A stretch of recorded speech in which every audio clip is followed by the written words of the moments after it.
2024 এবং 1971-এর মধ্যে পার্থক্য হচ্ছে 2024-এ বাংলার হাজার হাজার দামাল ছেলেরা জীবনের পরোয়া না করে রাস্তায় নেমেছিল।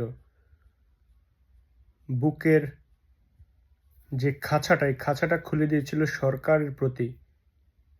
এক নেকড়ে শেয়ালকে দমন করার জন্য সবাই রাস্তায় নেমেছিল।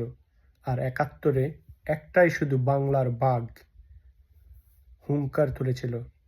সেদিন রাজপথে হাজার হাজার মানুষ নেমে আসলেও এইভাবে ভয়েস কেউই তোলেনি। শুধু একটি বাঘ রাস্তায় সব মানুষকে একত্রিত করেছে, একটি হুঙ্কার দিয়েছিল, সেটি হচ্ছে বাংলার বাঘ, বঙ্গবন্ধু শেখ মুজিবুর রহমান।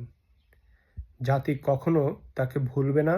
আপনারা চাইলেও ইতিহাস থেকে তাকে মুছে ফেলতে পারবেন না। ভালো থাকবেন। এটাই হচ্ছে 71 বনাম 24।